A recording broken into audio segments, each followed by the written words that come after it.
Hello all, I'm Marin. Welcome to or welcome back to my channel. Today's video is going to be my October favorites video. So let's go ahead and get into it.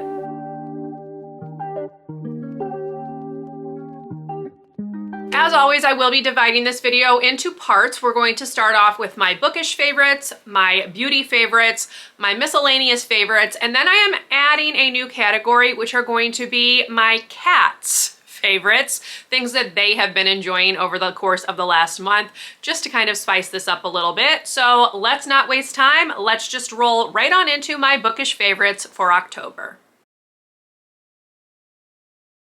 So October was not a great reading month for me in terms of quality. I did read 10 books, but I only had an average rating of 3.4 stars. So while I read a decent amount, I had no 5 stars. So what I'm going to talk about in this favorites video are my top 3 4-star reads, and those are just going to have to count as my favorites for this month because there were no 5 stars. So let's go ahead and talk about the first one. Coming in at number 1, if you will, is going to be a book that I am going to talk about in an upcoming vlog. You will actually see that vlog a few days from now. And that is The Strange Case of Dr. Jekyll and Mr. Hyde by Robert Louis Stevenson. We are following a lawyer named Mr. Utterson, who is the lawyer for Dr. Henry Jekyll. Dr. Jekyll changes his will to state that should something befall him or he disappears for any length of time, that his estate should be transferred over to Mr. Hyde. That does not sit well with Mr. Utterson, particularly when he hears from a friend of his about the fact that Mr. Hyde is not a good man. The friend has like a little bit of a run-in with him. He sees Mr. Hyde do something really terrible, and it makes Mr. Utterson think that Mr. Hyde is blackmailing Dr. Jekyll. As he digs more into it, he discovers the truth, and that's kind of your story.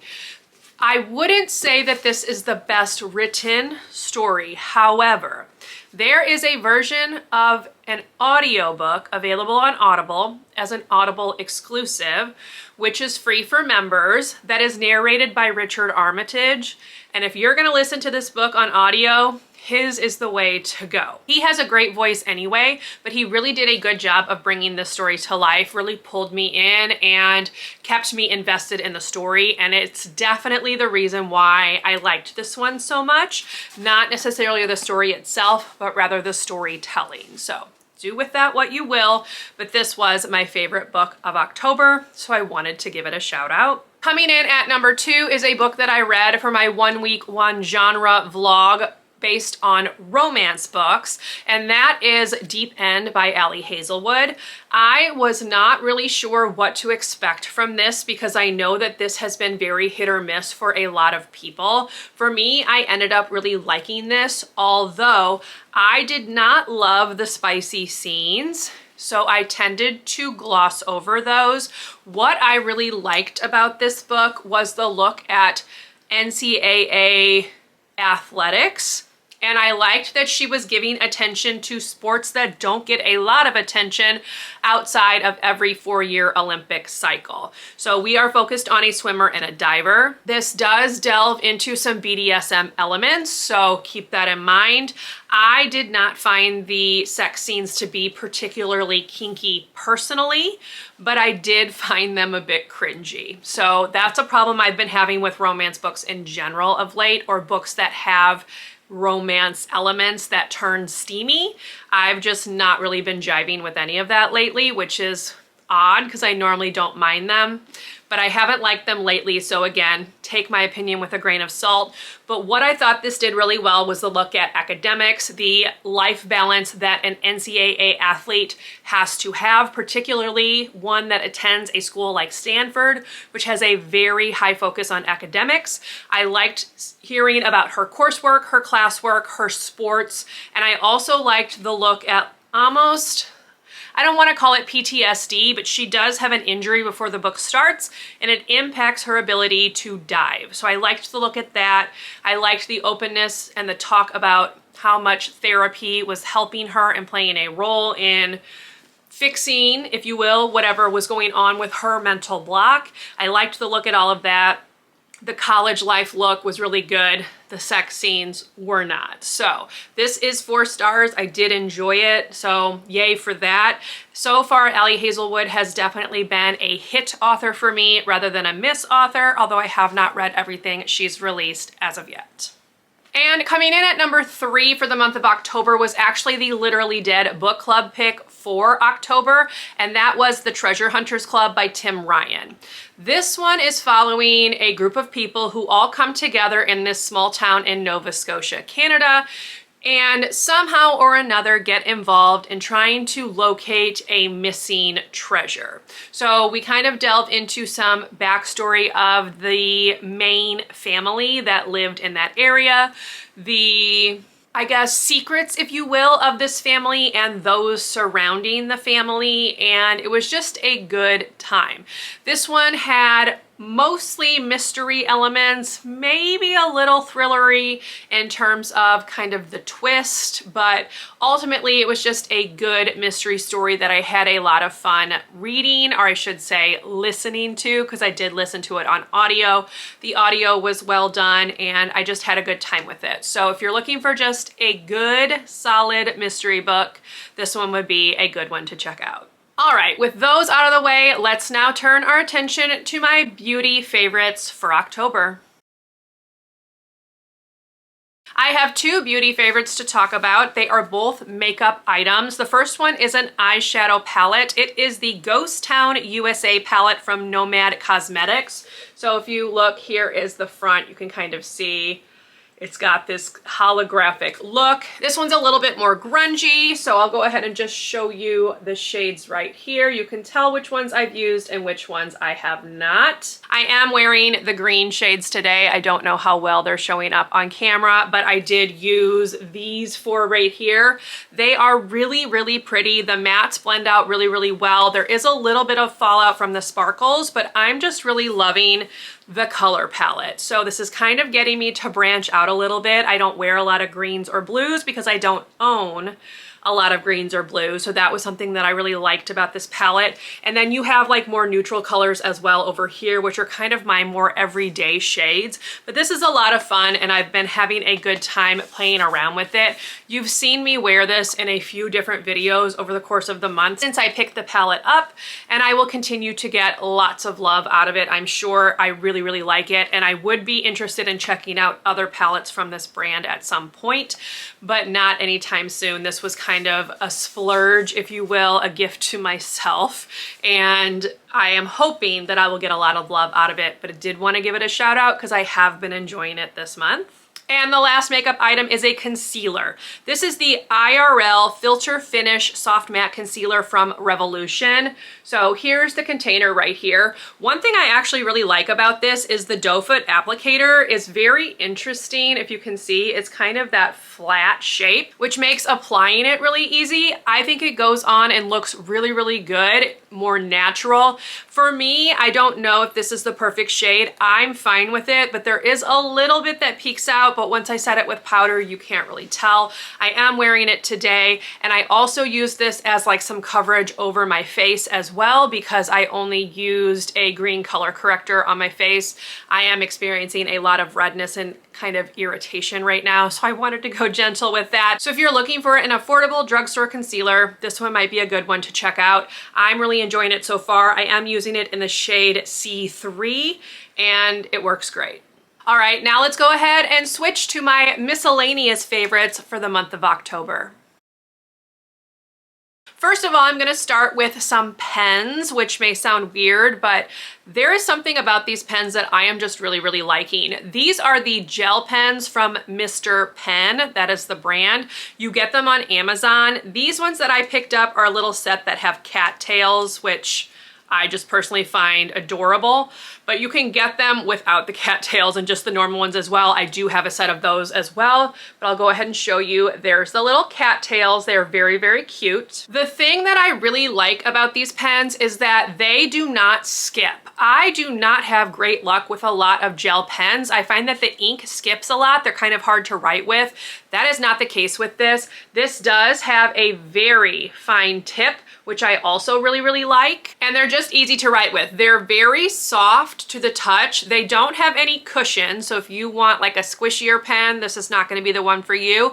But I just really like the way that these write. I like that I can write really small with them, and I just think that they are well worth your money. I have used a lot of pens over the course of my life, and I think these write the absolute best. So if you're looking for some nice black gel pens, check out Mr. Pen. They've got a couple of different like color combinations. Again, these are the cattail ones, but these colors are pretty standard.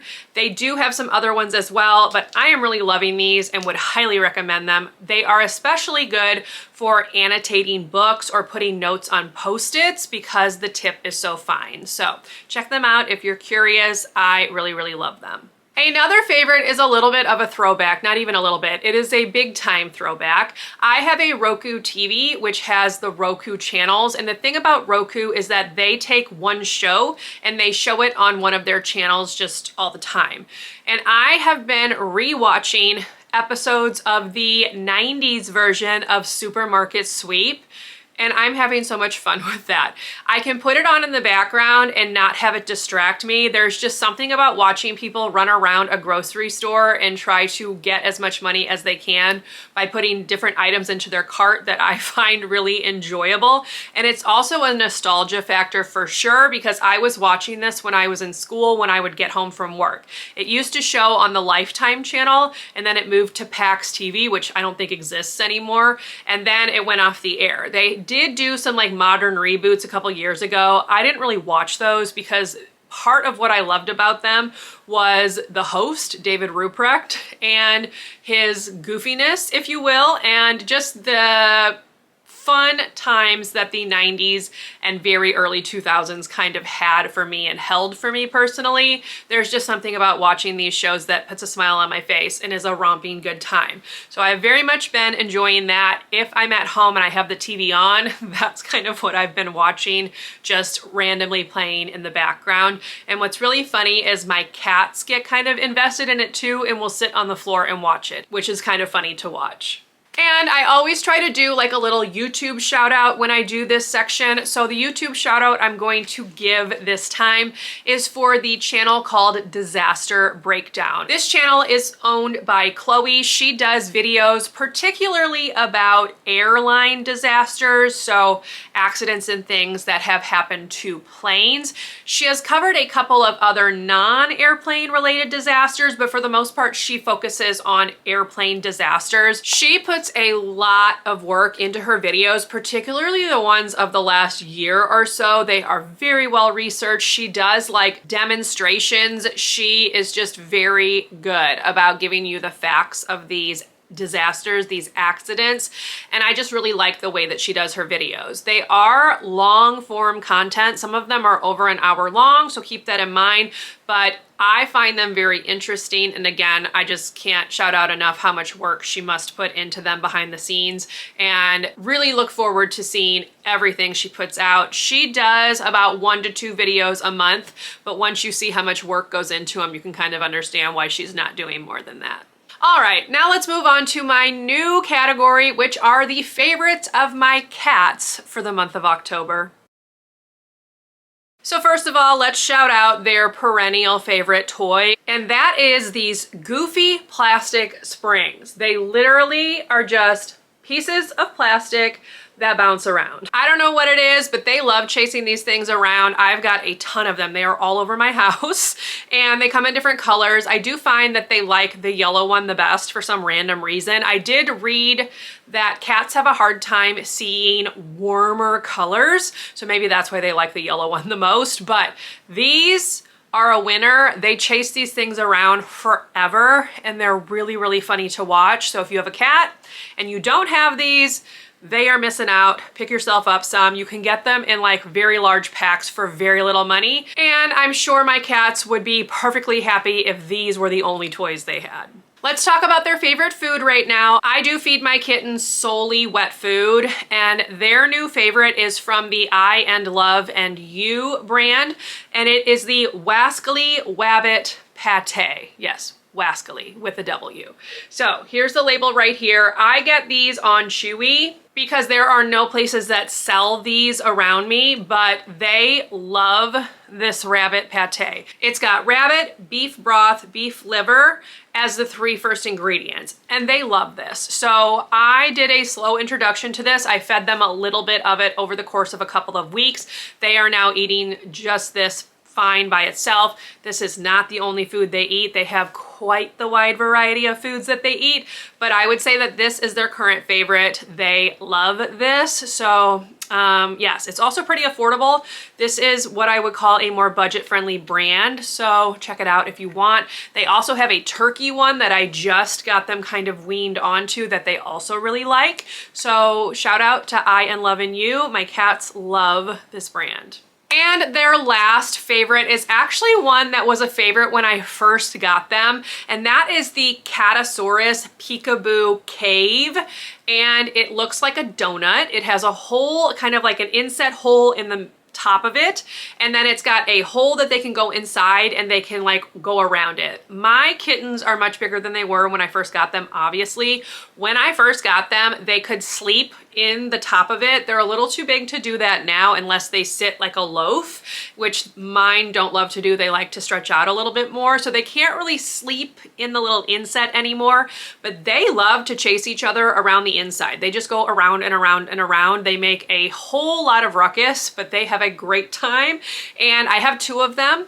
They go between both of them pretty much equally. I have put some blankets on the top if they want to kind of lay on the top. Again, when they were little, they did that more than they do now, but this is definitely a highlight for them. They romp around the whole house. They chase each other all over the place, but they particularly like to chase each other around in that donut.